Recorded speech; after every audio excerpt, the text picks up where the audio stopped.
Welcome to the Wally Show precast, where we get to some of the stuff that we did not get to during the course of the show. Now, later on in the show, you'll hear us doing some quizzes, answering some quiz questions that Zach asked Betty Rock and myself about going to Ghana, because that's where we're going with Compassion next week, and we're excited about that. So we want to learn about the country. And we didn't get to all the questions, and I'm not going to tell you what happened, but there's a shellacking. And it was Betty Rock and myself. And all of us. Yes. Who had to listen to you guys trying to figure those things out. There are some moments. It's funny because Betty and I find out that we're the same person. All right. So, Zach, here are a couple that didn't make it in. Yes. Okay, Wikipedia says the U.S. is 70% Christian. Okay. What percent Christian is Ghana? Oh, that's a good question. A, I'll give you multiple choice. Thank you. A, 11%. B, 43%. C, 71%. D, 89%. Oh, boy. All right. So the U.S. is 70. Give me that again. So what are the numbers again? 11, 43, 71, or 89. Okay. Boy, like, my knowledge of Africa does not extend to Ghana. Well, I don't know anything about Ghana, but I know that, like, when you're traveling, the places we've been, you get the call to prayer at 5 a.m. From a lot of the Muslim inhabitants of those countries, and it drives you insane. And so they are, a lot of places we go are heavily Muslim, and so I don't know if Ghana's that way. I know that there's a lot of ISIS around them to the west and into the north. So I'm curious if it's a high number or low number. What do you think, Betty Rock? I've tried to give you some information to make a guess there. I'm gonna go with 49. Okay, shot Not right one in of the middle. options, but we'll accept 40 it. something. 43. Okay, close 43. enough. Close enough. All right, so 43. Well, Wally did so much talking. I know. I went, oh man, I'm stuck between 11 and 71. Those are very different I know. numbers. Well, because there's a fact, I don't want to spoil it, but there's a fact that that comes up in the game later on that you'll hear on the podcast that makes me think that maybe it's a higher number, but I'm going to stick with my gut. I'm going to go 11. That's good. You're both wrong. What was it? 71%. I know it's So almost the same as the U.S. Well, you heard me say I was going to say that. I actually... Blah, blah, blah. No. I don't care. You heard me say I was going to say Who that. are you trying to impress? Me. Do you want a gold star because you boiled it down to 2? Yes. Okay. Nuts. I was stuck between those two. All right, last question. The U.S. consumes over 400 tons of cocoa beans per year. Okay. How many cocoa beans a year does Ghana produce? Oh. We consume 400, just as a benchmark to think of. Okay, so do they produce 5 tons, 200 tons, 800 tons, or 1,500 tons? Okay, of cocoa beans? Boy, that's... Wow. We consume 400. So 5, 200, 800, 1,500. Okay, I got my answer down. Betty Rock? I forget the options. 5, 200, 800, 1,500. Okay. 5. I'm going 800. 800. The correct answer is 800. Yes! I got one right. Yay! That's not really fair because you Why? heard me in the office yesterday commenting about, wow, they're the second largest producer of cocoa in the world. But I didn't know what the number was. You didn't, but you knew it was But you not knew 5. it was high. I knew it was not 5. Yeah. All yeah, right. so that's impressive. Hopefully, we'll get some good chocolate while we're there. Finally, right? we're going to a place I can eat. Yes. Now I have this picture of Ghana as everything is coated in chocolate. They do. Every meal is served with chocolate. Oh, do they really? No. Oh, nuts. That would be great. Actually, this is kind of worrying me. Their biggest, like what they eat for protein, by far the most is fish. Oh, no. Which I am not a fish eater at all in the U.S. catfish. Like, I don't trust fish in the U.S. No. And so I that's certainly scary. don't trust fish in like Africa. Yeah, I didn't see anything about beef. I've never had fish in Africa because it always comes with the head still on it. It's staring at you like, No. oh, don't eat me, don't And they eat me." basically leave the fish whole and they just cut slits in the side. It's like not appetizing to But look at. wait a minute. I mean, we have to be careful about our water intake Right, and the or whatever. fish live in the water. Right. Right. So is that... One would think. Well, but it's cooked. It's cooked, so it's okay. But Oh. no, we have friends that we travel with that eat the fish all the time, and they're fine. Do you like fish, Rock? I like catfish. This is like African catfish, No, so it's you'll not. probably love it. Yes. The only fish you like is Swedish fish. Yes. And they will be on the trip, I'm sure. I'll tell you, like, have you ever had chocolate covered chicken before? No. I know It sounds terrible. Oh, Yes. it sounds terrible, but does. it's a Mexican dish, and so they cover the chicken in chocolate. And you would think, I like chicken, I like chocolate. This is a match made in heaven. It is horrible. It's like one of the grossest things ever. Yeah, like I get steak covered in coffee beans. Like I can imagine it's similar to that. I've had that before. It's thought that was okay. good. Yeah, it's okay. But yeah, the chocolate doesn't make everything better like you would think it does. So I'm hoping I can get some chocolate there and eat. Here's a couple other things that we didn't get to. Like there's this thing I found. Who would you call first if you won the lottery? I'm curious. Like based on percentages of what other people say, Betty Rock, who would you call first if you won the lottery? My mom. I thought it would be me. Why? To tell me you were quitting. That's a good answer. Yeah. Okay. So you'd call your mom, Zach. My wife. Well, let's say your wife is with you, like, Okay. because that was one of the things people said they called their significant other. I just assume that's a given, like unless you're like trying to hide it from them. I really think my first call might be to an advisor. 100%. 100%. I would do the same thing because like my wife would know, and I wouldn't call. Definitely, I wouldn't call any family. Because then they're going to have their little money-hungry hands out, and I got to keep it all. I take my answer back. I would call Target to see how late they were open, Yes. and then I would go. Is that the nicest, most expensive place that you thought of right there? Yep. Yeah. Nice. And then I'd get them to stay open an extra hour for me. And That'd I'd be pay awesome. everyone. The lottery this time, I think the Powerball is up to something like $675 million. Almost. I mean, it's closing in on $1 billion payday for somebody. I can't even fathom that Where does amount this of money. money come from? From us? Yeah, everybody paying $1 or $2, and then that's what it's added up to. It's everybody paying in. And it's supposed to go to education, but that's been very It's a debated. couple percentage points Over maybe. the years, yeah. You would think with the money that they've made and the people that don't take the payout, like, or the people that take the one-time lump sum payout. For example, this one is estimated to be $675 million. If you take the lump sum payout, instead of it would be like $100 million, which is still a ton of money. But basically, $500 million. I don't know where that goes. Like, do they get that basically? No, that money is a calculation over time. Yeah. You know, like if you took that I think it's $150 million lump sum payout Right. and invested it over the 30 years, you're going to have more money. Right. But I'm curious with the money because you know that they're making money on that. The lottery is making money on that because more than $150 million came in revenue. So they're giving you less money to take the payout, but there's definitely more than that in the kitty from this lottery. So they're making How do we money. know that? I believe that's how it works. I don't think it's based solely on because it's basically a penalty for taking the money early and they benefit off No, of it's just because they don't benefit. Like they take that $150 million and invested themselves, and then give like chunk off of it for the next 30 Right, it's years. like an annuity type thing. Right. So it's not that they have $600 million sitting there. They have $150 million there plus 30 years of time. Well, no, they've generated that money though coming in. So there is that lump sum of cash. I don't know if they've generated 600 some million. I thought that's how it worked. That's what was generated. And so that's the money that they're working off of. And then that's how they make money is that then they invest it. And so they're making money all the time through the course of this. As you're making money, they're making money as well off of it. I thought that's how it worked. Okay, I'm not an expert on this. Yeah, I don't play the lottery all the time. That was my understanding of it. I could be totally wrong on that. But in any event, if you take the $100 million, say you take the one-time payout, that takes you down to about $50 million after taxes. And so then who wants that? Like, what a headache. I can't even fathom that kind of money. I don't play the lottery, like, hardly ever, except when it gets big. I'm that idiot that, like, oh, what if? I will probably drop $1 or $2 on this one just so I don't have to come in on Monday. Betty, you'll be my first call. You know what? I think we both will be happy. Yeah. It's kind of like we both won. Yeah. I don't know who you would call first because no one's going to believe you. Yeah, it's true. Like, I can't think of a single Yeah, person like that the would be little like, boy oh, that yeah, sure cried you wolf. did. Yeah. All right, well, I'll call you, and then when you turn me down, hey, Zach, I'm going to give you $1 million. And you go, sure, okay. Mark you off my list.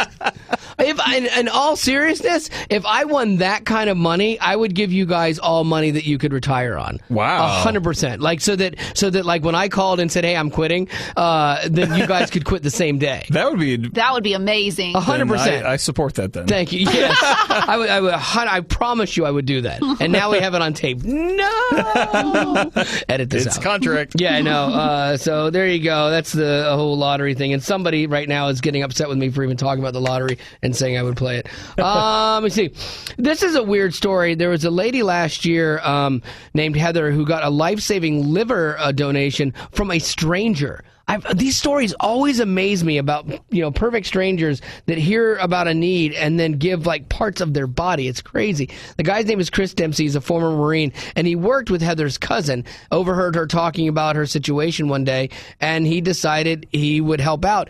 And he was a match, and he did. And he didn't just give her a little chunk of his liver. He went all in. My whole liver had to come out, and I received 55% of his. He's like, I'm a match. He's like, I'm your donor. Let's do this. No regrets. I would do it again in a heartbeat if I had to.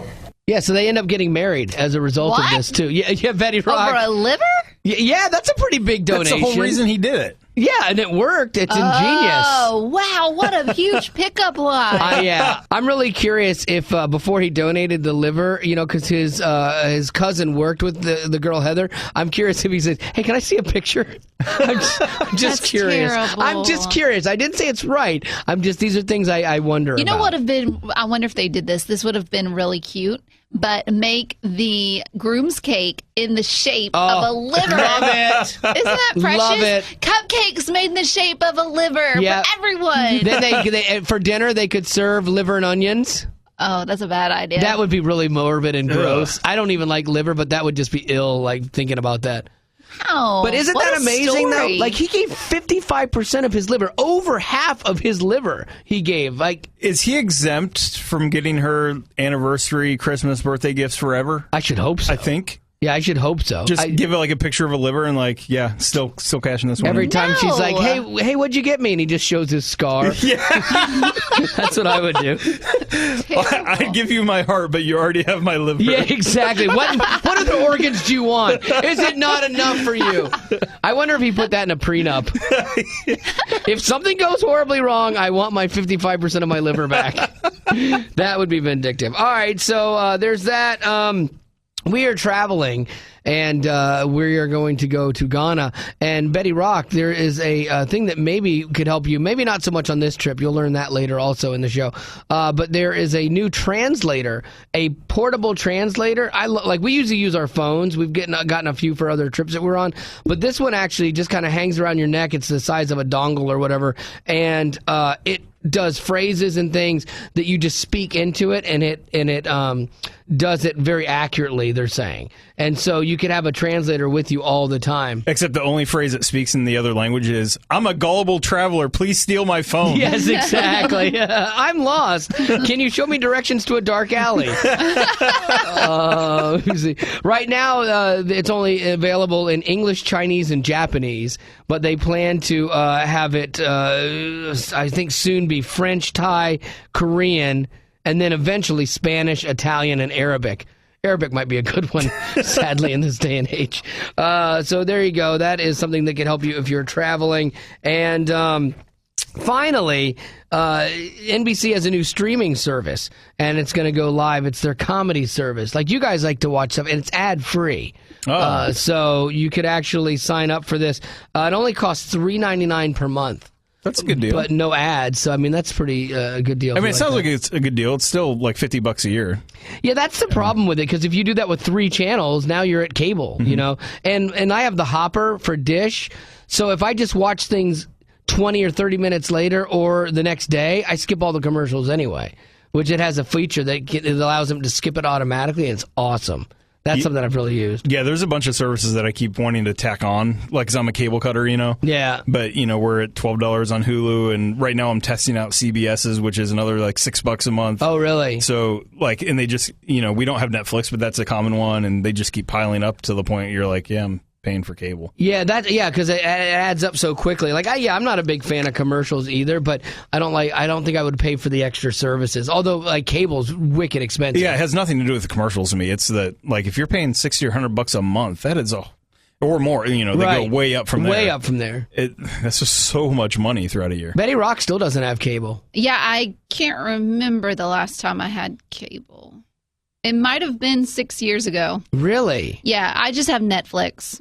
Yeah, I couldn't do that. But I feel like I'm a homebody already, so I feel like if I got cable, it would just keep me from doing things that I needed to do. You just veg out even more, yeah. Yeah, like it would make me go out stay and at home, eat, shower. And I'm going, getting my degree at Colorado Christian, so it's like if no cable is there, would I do it? So I don't want to pay for a distraction, I guess. Yeah, that's what I'm saying. that's probably a good idea for you because you'd become a shut-in. We'd have to deliver you your meals. Easy. You'd be like, can you run a microphone over to my house, please? I'll just do the show from here. That is a nice thing about being a cable. Like, there's nothing, no demands on your schedule. Like, you don't have to watch it before it gets wiped off your DVR. You don't have to watch it live. Or, like, you're more in control of your own schedule. I will say that, like, subconsciously, it's changed the way I view things, though, because I never now think about watching something when it's on. Right. It's not even an option anymore. The DVR. Yeah, because the DVR, it's awesome. And so it's like, it records all the primetime shows, so I don't even have to set up anything with that. And it keeps it for, like, weeks. And so it's not like I feel like real pressure to get to it. Yeah, when I had a DVR, and maybe they're just way bigger now, but Yeah. it used to start to get full, and then it was like this pressure to like, I need to watch through this stuff or it's going to get wiped off. And yeah, the highest I've gotten is 43% on mine. And I have my daughter that records 1 million Hallmark Channel movies and stuff like your that. daughter, sure. Yeah, seriously. And so, yeah, like we haven't even come close to filling up the DVR yet.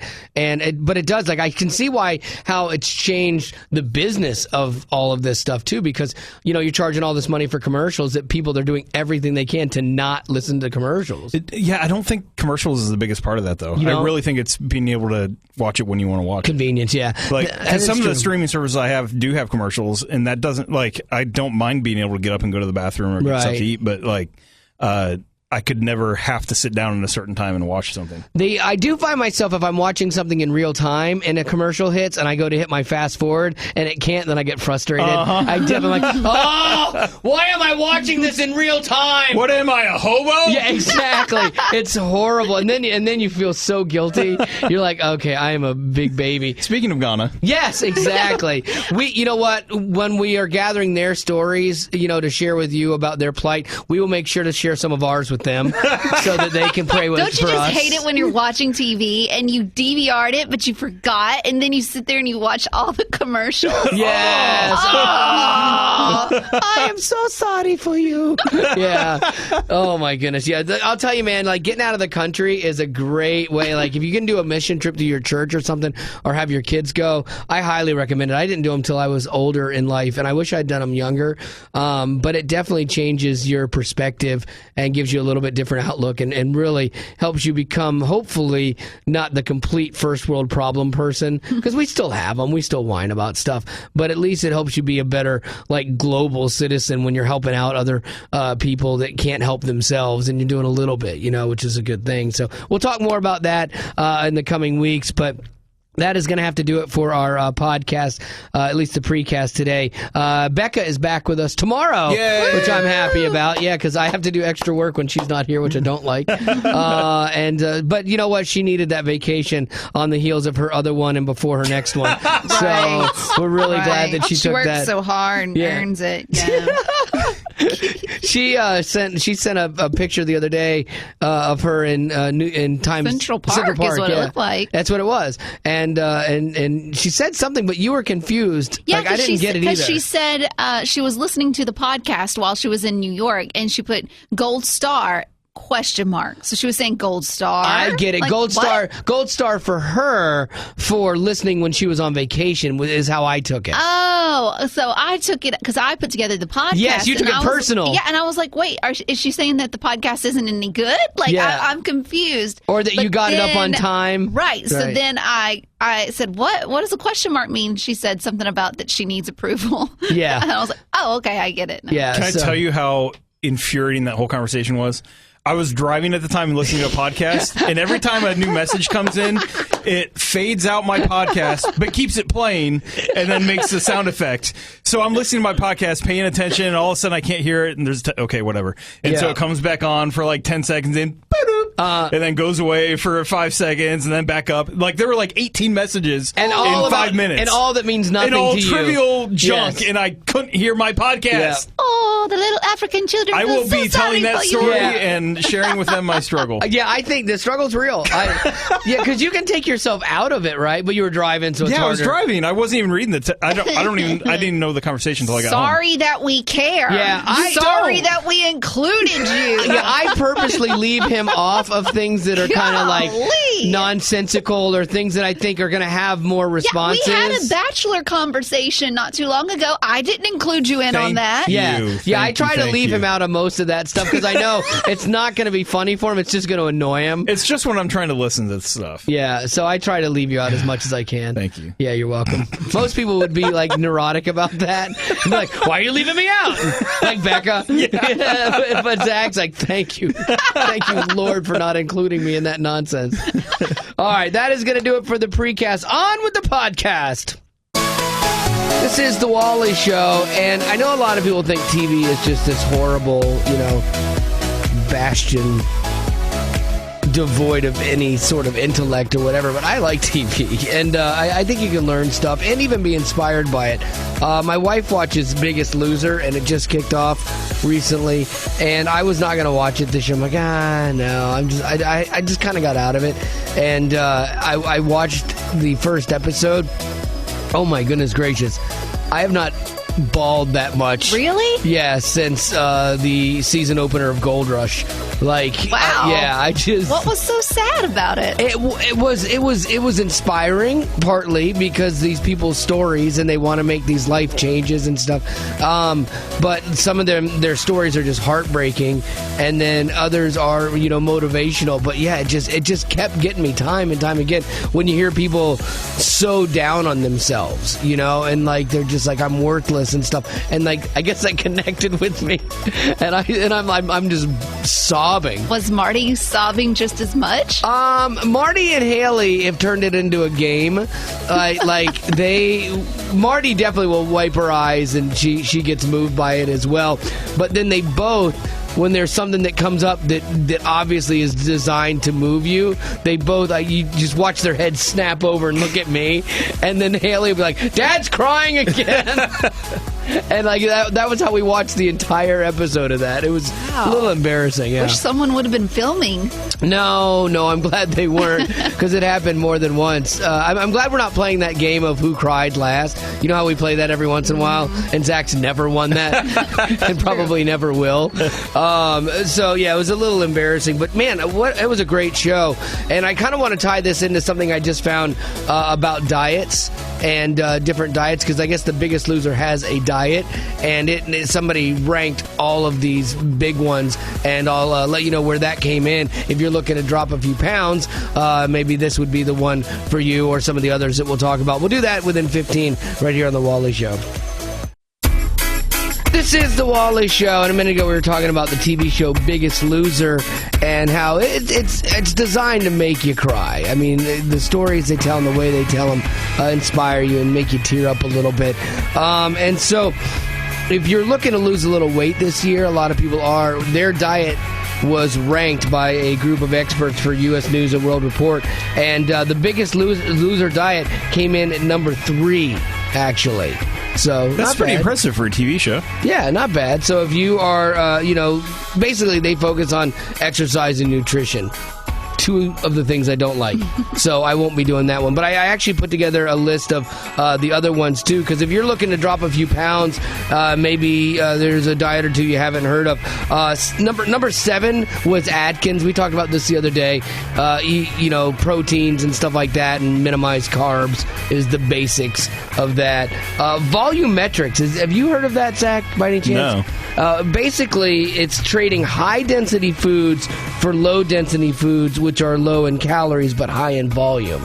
And I was trying to figure this out. They were basically saying, like, a pound of carrots is equal to an ounce of peanuts, so eat the carrots. Well, okay, fine. Right. You get more you get more bang for your buck. You could eat a pound of carrots and, like, still not put on a bunch of weight. I mean, that's all vegetables. If you look at the serving size of a vegetable, yeah, it's huge, and it has, like, 30 calories. Yeah, and that's what they were saying. like if you are into like fruits and vegetables and like soups, like this would be a great diet for you. If you're into candy bars, not so good. The raw food diet was the number 5 diet. Again, this is according to experts who judged all of these based on a myriad of factors. And is it based on losing weight or keeping weight off? It's based on, they have a metric for both. They have a metric for how much you lose weekly and maintaining that.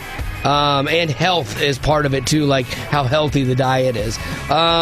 There's the Jenny Craig came in at number 4. Wow. Oh, so that's an old one, isn't it? Yeah, but it's prepackaged food basically. Kind of works like the Nutrisystem and things like that, where you but you have an advisor and all that stuff.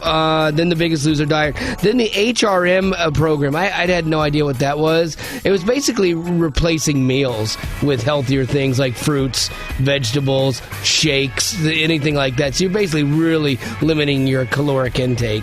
But the number 1 thing on this list, which it actually kind of doesn't surprise me, was Weight Watchers. It came in as the best diet. That's what you do, isn't it? Yeah, I've done. I would say I'm not I'm half doing right now. I've done it in the past, and I lost 20 pounds. You're watching the weight.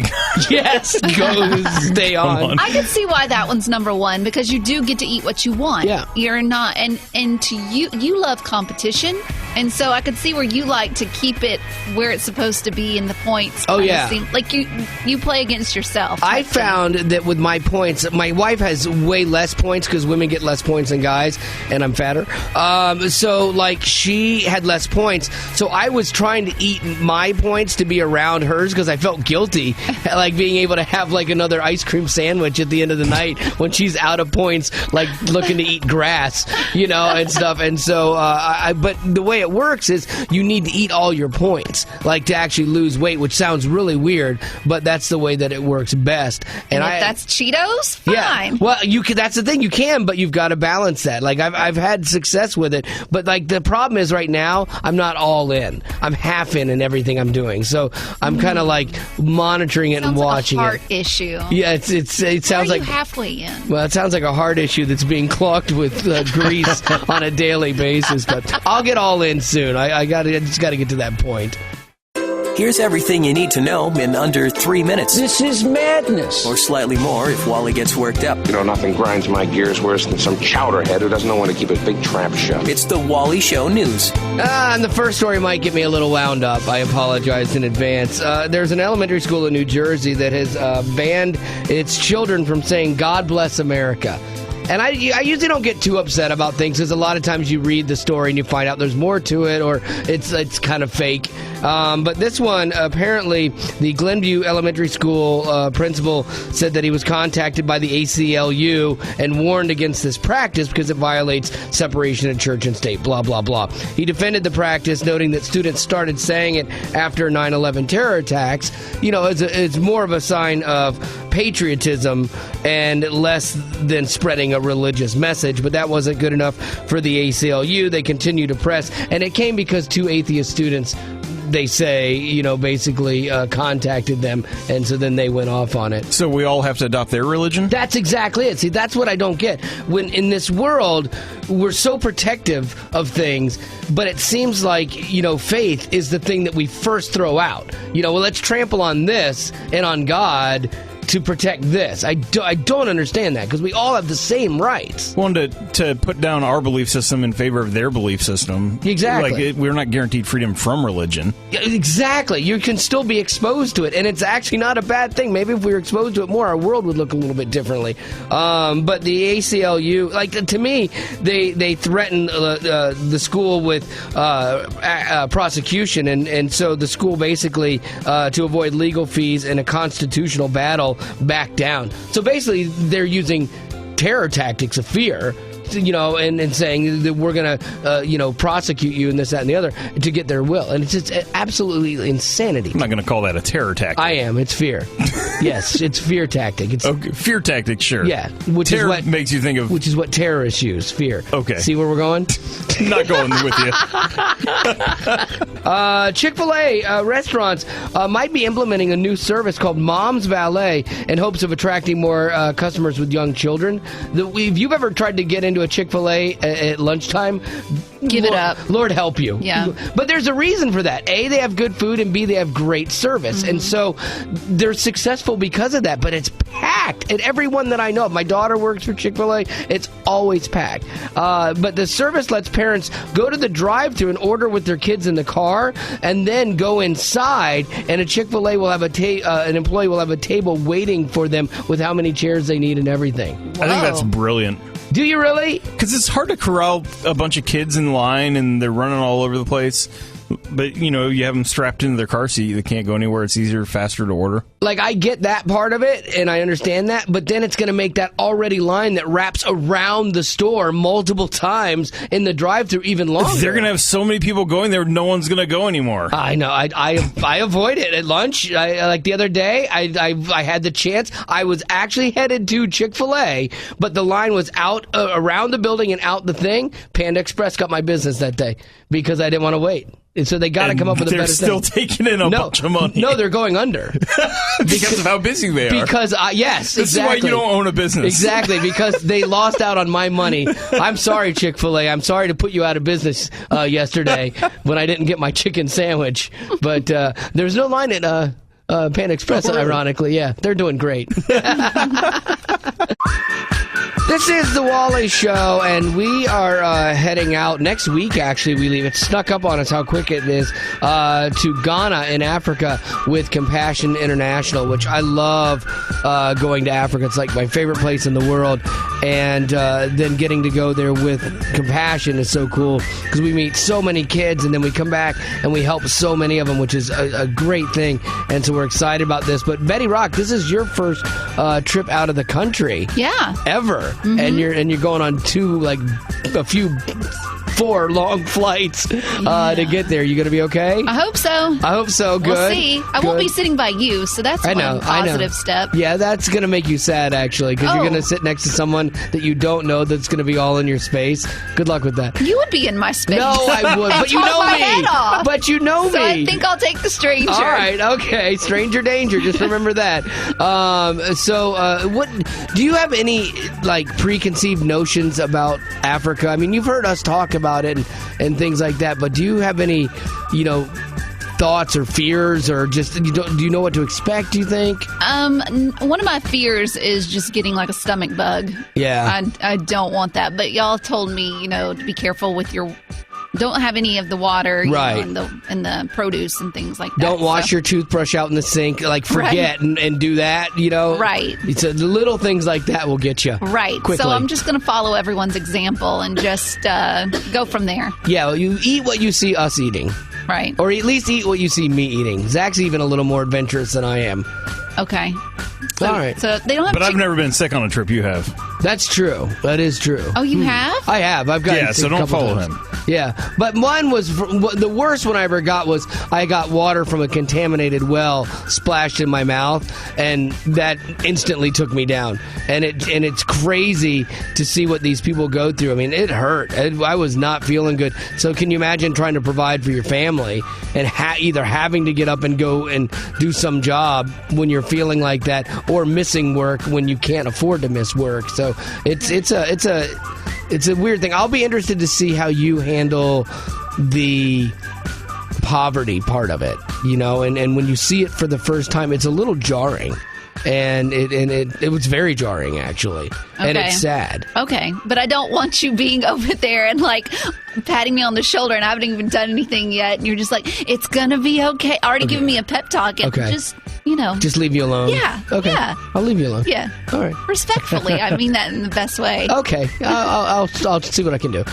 So now, Zach, you've prepared a little game for us about our trip to Ghana, correct? Just a very, very basic quiz about Ghana, because you should know some basics before you enter a country. Yeah, for sure. It gives you a good feel for it. I'm gonna win this. Thank you. That was good. Thank you. We'll see how this goes. All right, so what we'll do is it's going to be me taking on Betty, so this is all good information for you. You've been to Africa before. I haven't been to Ghana, though. This is new. Nowhere close to Ghana. No, we're completely on the other side. So we'll see how this shakes out. We'll do this in 15 right here on The Wally Show.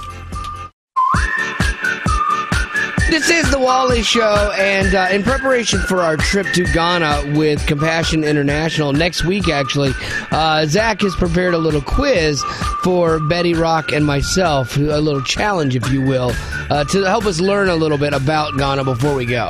And these are the very, very basic facts of a country. Okay, that's good. So it should be easy, right? I would Somewhere think. we're about to go. Yeah, I would hope. All right, number one. Because the first thing you do is you find it on a map. So you've seen it on a map. Oh, no. The land area of Ghana is closest to which U.S. state? A, Michigan, B, Rhode Island, C, Alaska, or D, Washington? Oh, boy. Wait, say it one more time. The land area of Ghana Okay. is closest to which state? Oh. A, Michigan, B, Rhode Island, C, Alaska, D, Washington. Okay. So this is how big it is on a map. Oh, I thought you meant, like, closest to it. No. Yes. Wait, what are you saying? You're saying the land mass? You know what? Here's what upsets me about both this. fail. Yeah, this is what upsets me about this. Is Betty Rock and I are the same person, is what I'm finding out. We're both like, I thought you meant in, like, geographical proximity. Yeah, that's what I thought too. And so I'm thinking, okay, is Rhode Island further east or well, Washington? I was going with Rhode Island. I was too. Oh, Yay! Wait, you weren't sure if Rhode Island was further east than Washington? Yeah, I couldn't remember. I think it was. It is, right? Well, yeah. Washington State is on the Oh, I know other Washington, side. D.C. I was thinking Washington, D.C. We were talking states. Oh, anyway. Anyway. So Even the, I got that. Oh, I'm so dumb over here. the size of the country, Okay, the can we land list the area. states? Can we have it one more Lord. time? A, Michigan, B, Rhode Island, C, Alaska, D, Washington State. All right. I got my answer down. Wow, I didn't think this Oh, was going to be the hard one. goodness. Yeah, I didn't think that this would either, and there'd be so much explaining on the top. All right. Betty Rock, what did you say? Washington? Washington State? That's a good Yeah. guess. I was still thinking D.C., even though you just said that. I'm going to go because Africa is so ginormous and Alaska's huge. I'm going Alaska. That's a very good guess. Yeah, it's wrong. It's actually A, Michigan. Ah! It's not as big as I thought it would be.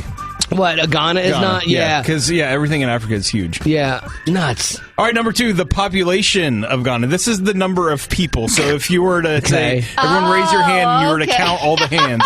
Okay. All right, this is the number of people Thank you for dumbing it down. The number of people where? in Ghana. Oh my I thought you meant Michigan. How many Wait, are more we talking people? about Washington? That's where the president is. Yes, exactly. Nope. Okay. Wrong again. Wait, now I'm confused again. All right, the number of people in Ghana is equal to what? To which U.S. state? Or Okay. most closest to? Okay. A, Illinois, B, Delaware, C, Utah, or D, Texas? Okay, I got my answer down. You ready, Rock? No. Come on. We're running out of time Okay. here. What'd you say? Utah. That's what I said. Wow! And you were both absolutely wrong. Ah! Wow, we even make the same noises. No. We are the same person, Rock, on games. D, Texas. Oh. There's actually a lot of, there's a lot of people there. The city we're going to is the same size as Houston. Is it really? So it's a big, big city, yeah. I didn't know that. Wow, you've done a lot of research here. All right, that's only 2 questions. Wow. And we spent more time discussing where Ghana was. And a total of 0 correct answers. Yes, we are killing this. All right, we have 3 more questions to go. I bet we don't get any of them right. I feel like I'm on Celebrity Jeopardy.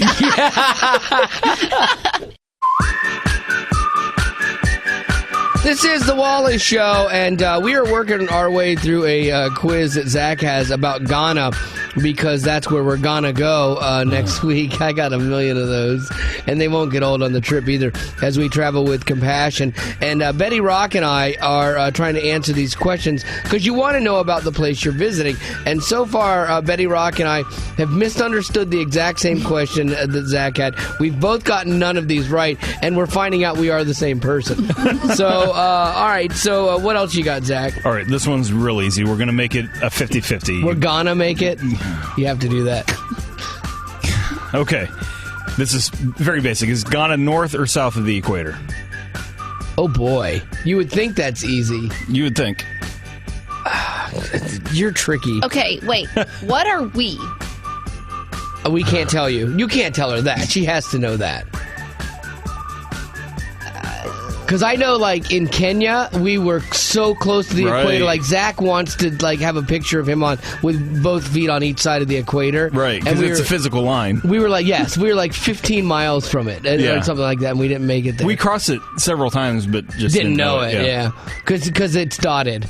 Yes. So you don't see it. If you go between the cartoons. two dots. Yeah, if you see the dot, if you're in between the dots, you miss it because they're spread out because it's a big line. They're big dots. Right. Yeah. All right, Betty Rock, what did you say? The North. I said the North as well.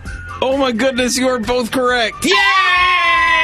We got one right, Rock. Yay! This is an interesting fact only to me and no one else. Yes. Ghana is actually the country closest to 0 degrees latitude and longitude, like the center of the Earth. So really? To speak. Yeah. Are we going to be anywhere near where you could be close to the That's equator? like 300 miles off into the ocean, but they're the closest country to it. I've always wanted to go there. I've always thought that'd be cool. They're not in the ocean. What are you talking about? This mark at 0 degrees. Never mind. No one else will find this. Yeah, okay, yeah, you're right about that. 0 is closest to Ghana. Fantastic. Okay. I'm so confused. Don't worry about it. Okay.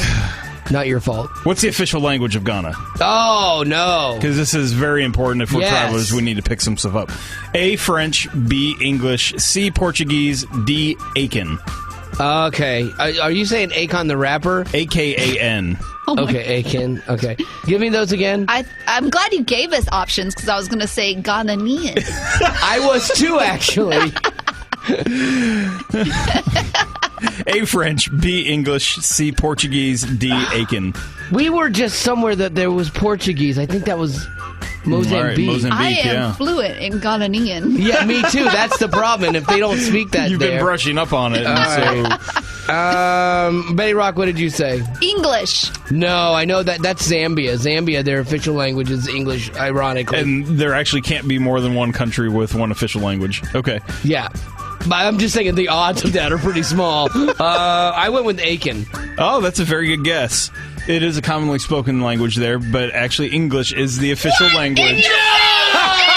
Are you kidding me? You thought you knew it all, but you don't. Yeah, I don't. You don't know anything. So we will know how to get around the airport. That's a great thing. Oh, my goodness. Buddy. Oh, man. I cannot believe that. Oh, there's no chance of that. I really did not think that. I mean, I know Zambia. I'm a world traveler. I'm experiencing these things. There's a slight chance that it could be English. All right, you two. What a dumb answer, Rock.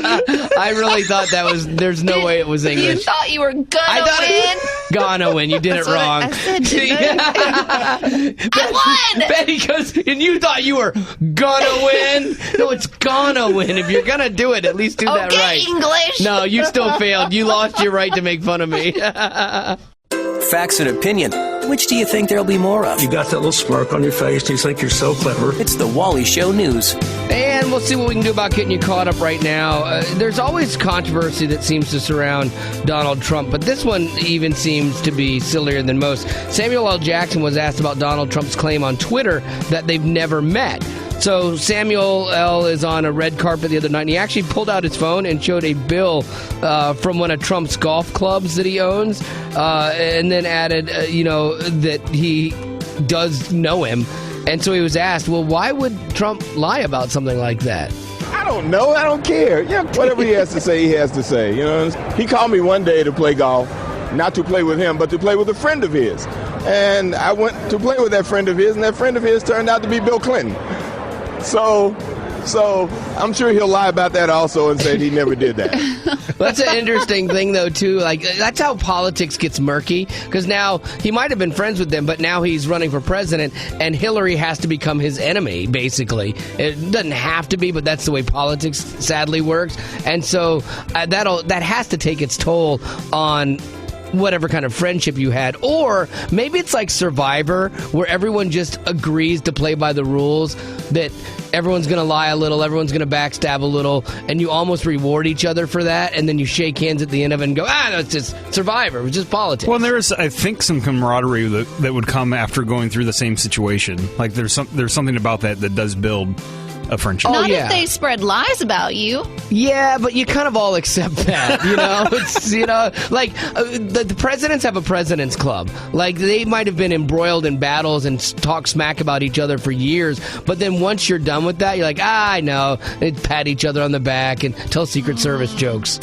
I'm serious, yeah. I don't believe it. We talked yesterday about North Korea announcing that they had detonated a hydrogen bomb, which is scary because it's a sign that their nuclear program is more advanced than investigators thought. Now there's some doubt as to whether or not this was true, but that didn't stop Jimmy Kimmel. He took the opposite take of everyone else. Instead of freaking out, he sent a guy out on the street to have people congratulate North Korea for their accomplishments. Would you like to congratulate North Korea? Congratulations, North Korea. Finally. I mean, it's about time, you know? Would you like to say congratulations to North Korea? Any words of encouragement for them? I think if you do believe that one day dreams can come true, I think. Would you say this is a great example of if you can dream it, you can achieve it? Congratulations on achieving your dream, North Korea. Congratulations, North Korea. That's a high five. I just find that really funny, because it's like North Korea wants to be so serious and so tough, and you're like, hey, you guys are great. And I think we should do that with ISIS, and just make them cheer them on. Make them less scary. Okay, so everyone wants to be like, if you're a terrorist, you want to be in the toughest terror group. But if you just start posting propaganda videos of ISIS holding puppies and stuff, and then but they're not so tough. Why would everyone be rainbows behind them? Exactly. And glitter. They're playing with unicorns and stuff. Then people will be like, well, I don't want to be in ISIS. They're lame. That's how we combat ISIS. I think it's genius. And finally, a big personal announcement from Facebook founder Mark Zuckerberg yesterday. A lot of us have New Year's resolutions. Even Mark Zuckerberg posted on Facebook that one of his New Year's resolutions is to run 365 miles in 2016. He's just had a baby and he's getting into running. So if there's ever a time to unfriend Zuckerberg on Facebook, it's now. Just ran a 5K. Dedicated to my baby girl. All right, that is your news for this hour. This is the Wally Show, and from time to time on the show we do something called group therapy, where we pick one song and we say, hey, tell us your story about this song and what it meant to you, because everybody's story is a little bit different, but the song is the constant. This time I'm going to do it just a smidge differently because I need your help with something here. The band For King and Country, I've gotten to know them pretty well, and Luke and I have built him some stuff, and just a nice guy, and Joel's great, does a segment on the show for us, and so they're just great people.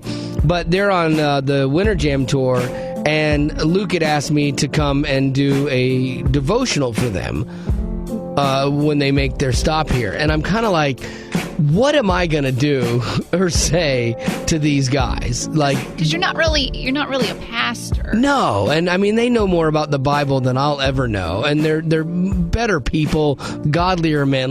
What in the world am I going to say to these guys? They can end on a serious note. Yes, exactly, and I'm not good at that. So what I thought was, I would like to encourage them with stories about what they've meant to other people, and from stories that they might not ever hear, okay? So that's my idea behind this. So it's kind of group therapy. Do you like this, Rock? That is a very creative idea. Thank you. I like it. So what I want you to do is, it can be surrounded around any song that they have, maybe their shoulder song.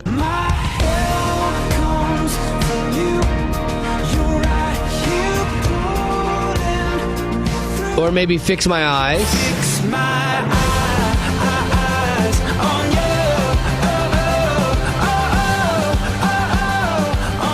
you. Or It's Not Over Yet.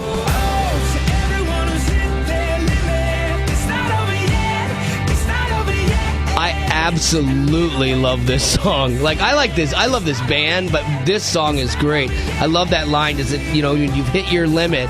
It's not over yet. I think that's a lyric that resonates with tons of people. So whatever it is from a For King and Country song that resonates with you, I'd love for you to share your story right now with us, so that I can then use this to share with them in a devotional to help inspire them while they're out trying to inspire other people. So 877-91-WALLY is the number. That's 877-91-WALLY if you want to get involved with our little group therapy session going on right now. This is the Wally Show, and it's group therapy where we're looking at For King and Country songs this time. Could be any For King and Country song. And what has that music meant to you? I was out of work for almost a year, And their song Shoulders, the first time that I heard it, I mean, it was just like God was just like speaking to me through that song. It's hard being out of work, man. I've been there before, and you have good days and bad days, and the bad days are really bad.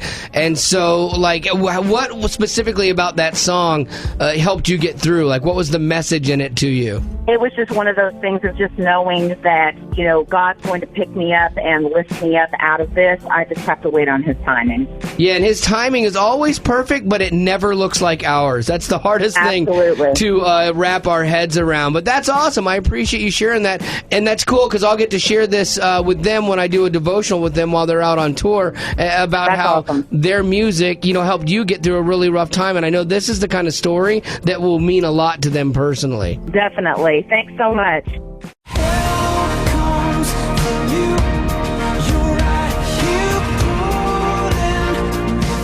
This is the Wally Show. We're doing a little group therapy. The guys in For King and Country asked me to do a devotional for them while they're out on tour. And I thought, man, I can't tell these guys anything about God that they don't already know. So what I want to do is share with them what their music is meant to people. And so, you know, Danielle, what song do you love by For King and Country, and what's it meant in your life? Well, first, I love all their songs, but one that really stood out for me was Shoulders, because at the time that I first heard the song, I was in my third trimester with my child, my first kid, and I was really scared. I didn't know what was going to happen, and that song just really gave me encouragement to let me know that I wasn't alone. And even afterwards, now if you have a kid, it can be stressful. We have 2 other kids from my husband's previous marriage, and you know it's hard dealing with a small child and trying to run a household with 2 other kids and make time for you and your husband.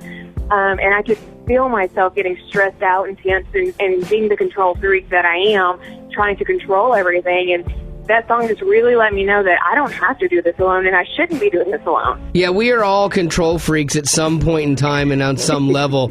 And even when we say, okay, God, you've got this, and when it doesn't look the way we think it should look, we instantly take back control. And you have to learn to let Him shoulder the stuff that we can't handle. And even the things that we think we can, it's good to just let Him have everything and take His guidance in what He wants you to do. Things just were so much easier, and it was so much more relaxed. It's a really great song for encouragement. Fix my eyes on you.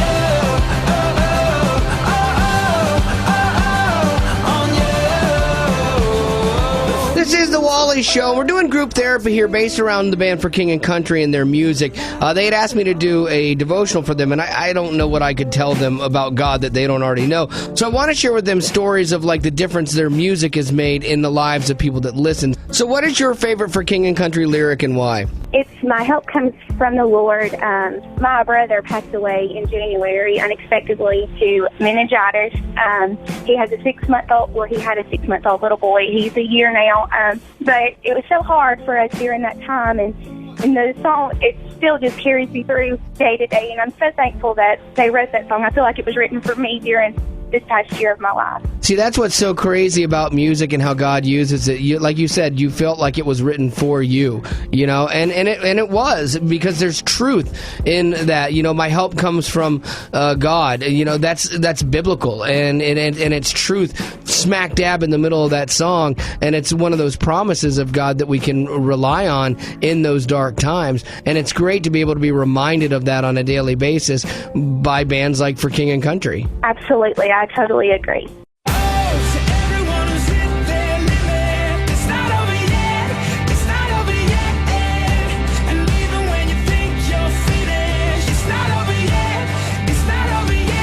This is the Wally Show, and music has a power in our lives, and it's great. It can be something that motivates us and helps us, and that's why Christian music, I think, is so great, because it's the truth of God all through it. So we're doing a little group therapy here. What is a song by the band For King and Country that you absolutely love, and why? Shoulders was my really first, and then It's Not Over Yet is what I'm going through now. Oh, okay, so you have 2 For King and Country songs that have really spoken to you. Oh, yeah, definitely.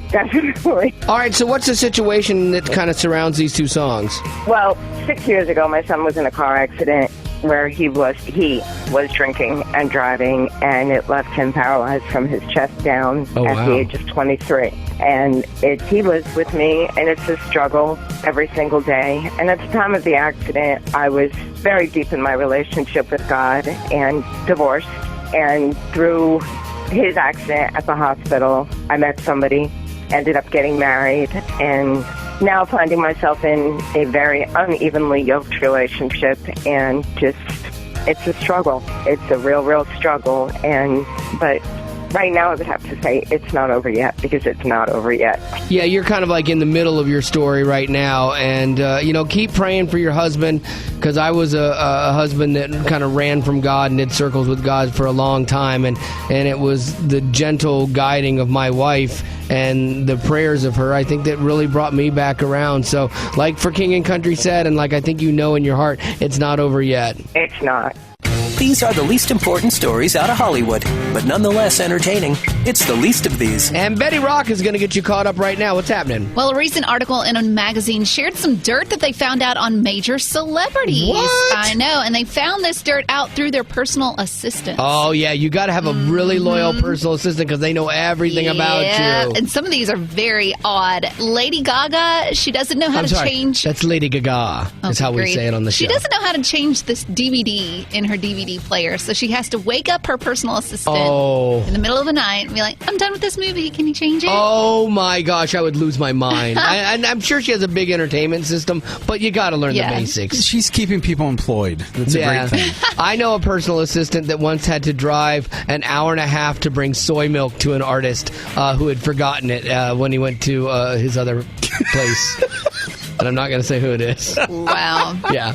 Mariah Carey, she doesn't know how to start her microwave, and Madonna insists that every mirror in a bathroom be wiped down with antibacterial wipes before she enters. Really? Mm-hmm. Okay, I can see that. Yeah. Is she touching all the mirrors? Like, why do you... I don't know why the mirrors, but that's what she said. She probably has to get her face really close to him. Like, I love me. The 2016 People's Choice Awards were last night. A couple of the winners included Favorite Movie of the Year, Furious 7, Favorite TV Show, Big Bang Theory, and Favorite Competition Show, The Voice. Oh, that's good. Yeah, but there were... For 3 episodes. There were a few mishaps between awards, like Vin Diesel accepting the award for Favorite Movie of the Year while breaking out into song. That's not good for Vin. The only thing I could say now is, it's been a long day without you, my friend. And I'll tell you all about it when I see you. Kind of a tribute to Paul Walker, I'm assuming, who was killed in with his buddy. Right, Okay. and they have to eventually play him off the stage. Oh, Bless wow, his that's heart. a little embarrassing. He's like, I'm paying tribute here! Mr. Diesel, I think you have a beautiful voice. For the Yes, record. exactly. Right. Well, the final season of American Idol premiered last night. This is the 15th season, so that means there are 14 winners. I want to see, could y'all name the 14 winners? Let's ping pong back and forth and see how we do. All right, Kelly Come Clarkson. On. That was season 1. Yes. Now you need season 2. Season 2, Ruben Studdard. Yeah. Wow. Carrie Underwood? I don't know what season, but she won. Yeah. Hold on. Taylor Hicks. Yeah. Yes. Oh, he was my favorite. Soul Patrol. Soul Patrol. Soul Patrol. Chris Allen. Oh, that was going to be mine. There was a David that won, Archuleta or Cook, and I can't remember which one. They were kind of interchangeable. Which one? David Archuleta. No, David Cook. David Cook. You already said it. I said David Cook. You already said it. No. David Cook. I'll say now I win. Thank you. Oh, my man. goodness. Well, there was a contestant last night that she claimed that she could name all of them. Oh, no way. Yeah. Let's see how she did. First year was Kelly Clarkson. Second year was Ruben Studdard. Third year was Fantasia. Fourth year was Carrie Underwood. Fifth year was Taylor Hicks. Sixth year was Jordan Sparks. Seventh year was David Cook. Eighth year was Chris Allen. Ninth year was Lee DeWise. 10th year was Scotty McCreery. 11th was Philip. Oh, yes! 12th was Candace Glover. Who? 13th was Caleb Johnson. Who? 14th was Nick Ferrandi. And 15th here's going to be me. Yeah, that's a great answer on her part. You can tell where I checked out. Yeah, I've never heard of the last 3. There's about 5 in there that I'm like, You love Scotty McCreery. oh, I do not like Scotty you McCreery do. at all. You're a fan. At all. All right, well, that is a great job. Zach, you've bested me in American Idol knowledge. I've always said you're better at things like that than me. You know those shows. Yes. So that is your least of these 4 today. Thank you, Miss Rock. We are gonna read some email.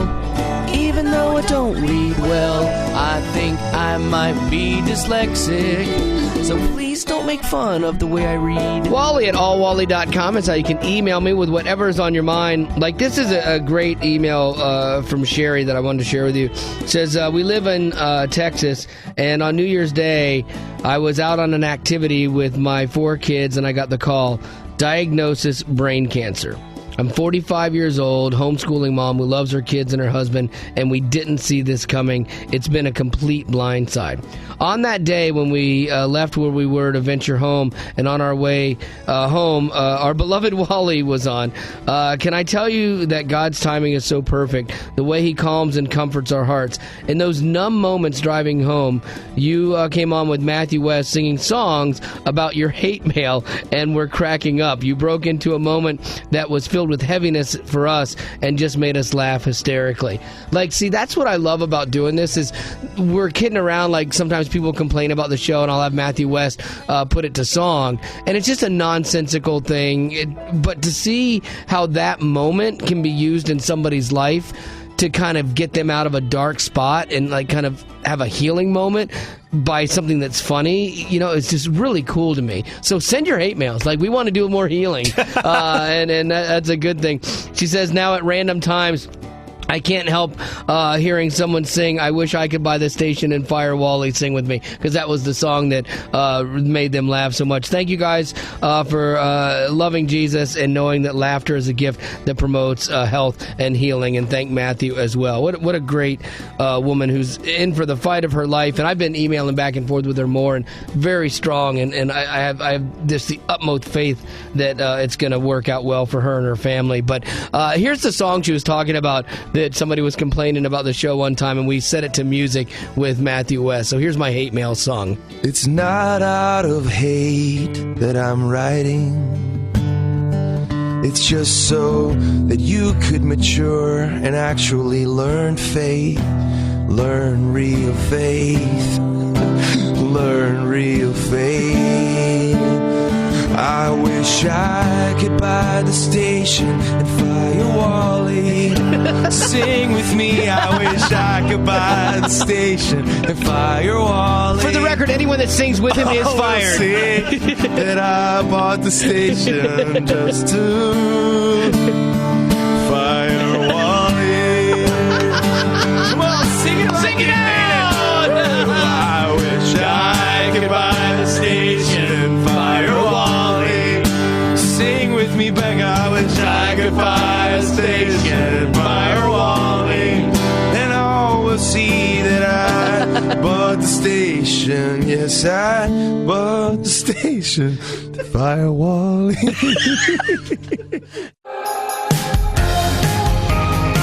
This is the Wally Show, and this is that time of year where people start looking towards, you know, the upcoming year, hopeful. You know, like, okay, it's going to be different than last year, and making resolutions and this kind of thing. So I wanted to do it just a little bit differently. Like, I want to look at, like, last year maybe and base your statement off of this year. And it's less of a resolution, per se, like, I'm going to lose weight, but more 5-word advice to yourself for the new year, like things that you're going to incorporate or how you're going to do things a little bit differently in the new year. Like, for me, it's focus on the big picture. Focus on the big. I have to count because I always get it wrong. Learn to count. Yeah, exactly. Because a lot of times I get sidetracked by small things, or I'll fight these little battles or whatever that ultimately don't matter, and I got to focus on just the bigger picture and not only work but just in life too. Because I get when I caught up. see you getting caught up on something minor, can I remind you of this? Absolutely. And you won't get mad at me? Absolutely not. Absolutely not. I don't want to be called on it. Oh, I see. I want to self-regulate this. Oh, okay. But you could try, and I'll try not to take it out on you. No, no, you should. You should, actually. No, I don't want to. Accountability is an important part of hitting goals. I don't like accountability. I don't like that word. Then you will never hit goals. Yeah, maybe not. So, no, actually, I think it's good. Like, sometimes it's good to just remind me when I'm getting worked up about something to be like, okay, big picture. You could just say, Big Betty Rock, you could just say, big picture, and I'll know. You don't even have to elaborate. Okay. Because then I'll be like, okay. Calm down. Big picture, Fire Betty. Got it.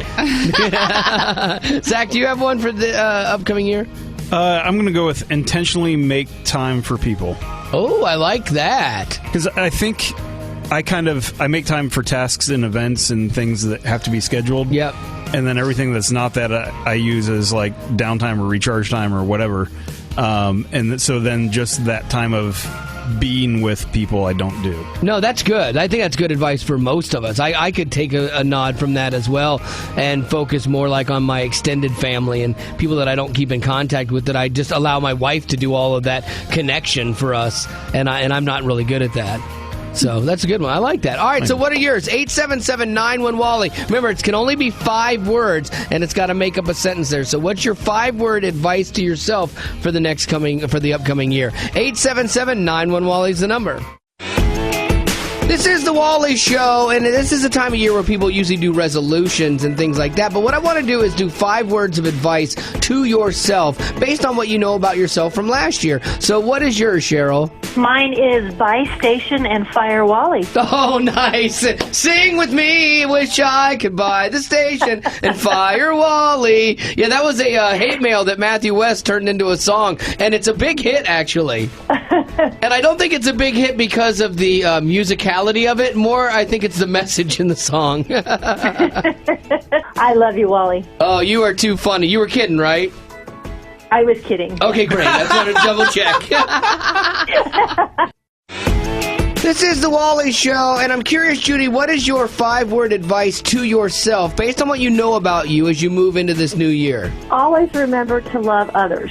Oh, that is a good one, because people can drive you crazy. People you know, people you don't know, and it's good to have that as your default of, I'm going to love you, even though you are making me nuts. Well, it is, and my ideals can be ridiculous. So, what's more important that I'm trying to focus on, people are always more important, and we have our own business, my husband and I do, so no matter between that or my girls or my parents or situations, I just have to keep telling myself people are more important. See, that's a good one. I could substitute the word love for value in there for me. Yes. Always remember to value others, because there's sometimes I just don't, and I'm caught up in my own world, or, like somebody else's problems. Why should I care? I've got my own set. And so for me to remember that they are valued, they are loved by God the same as me is a great lesson. Mm-hmm. Yeah, because, there's a lot of times when at the end of the day, I'll be really embarrassed or ashamed of myself. But, if I just would have put it in perspective, it wasn't a big deal. This is the Wally Show, and we're doing our little 5-word advice, and it's 5 words advice for yourself, to help you as you go through this upcoming year. So, Daisy, what is your 5-word advice for yourself? Don't complain, change, or accept.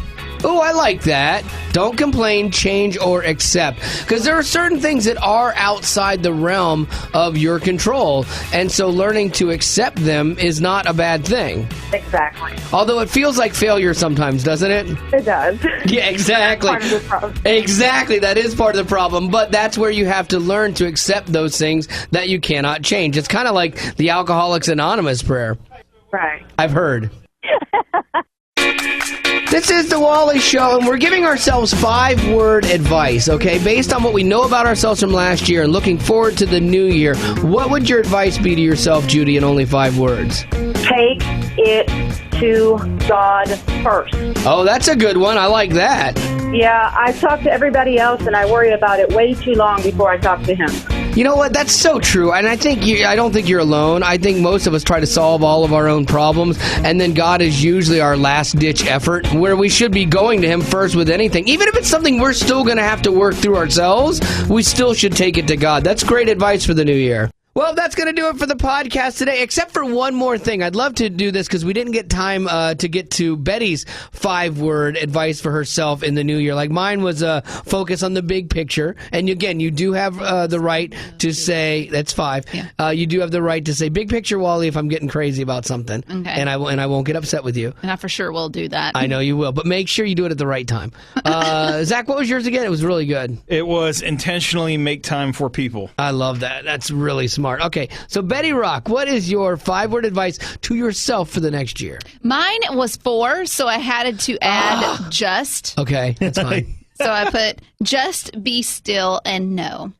Interesting. Yes. Give me the background behind that. Just because I have realized as I've gotten older that I deal with a lot of anxiety. And so I'm having to learn, like, just be still. Just know that God's got it under control and you're fine. And stop worrying about things that you can't control. Huh. I love that. That's really good because it's great advice for all of us because we get worked up about little things or sometimes big things, and there's things that you have no control over and you drive yourself crazy.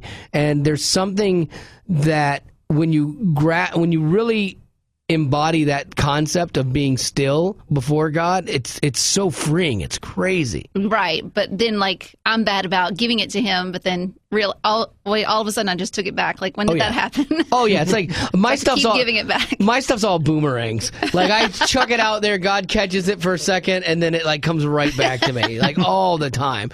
But that's a good one. I like that. Thanks. I'd love to make you a thing that I made one time. I'm curious if you would like it or not. Probably not. Ouch. Big picture, Wally. No, because it was a sign, actually, and it just said, be still and know I'm God. And it was just done really cool on this old vintage, like, window and stuff like that. I'm curious if you... Oh, I think I saw that. Did you get it at the flea market? I made it, Was it a windshield? It was a windshield off of a 1930s Ford. Yeah, I remember Marty sent me a picture of it. It was really cute. Yeah, okay. I'd like to test the effectiveness of that by throwing a baseball through it. Oh, yeah. And seeing if you have really embodied that message of being still. Can you be still and stop this baseball or shoot holes in it? Or not shoot me yes. for doing that. Well, there you go. That is your podcast for today. And as always, thank you for being a potty.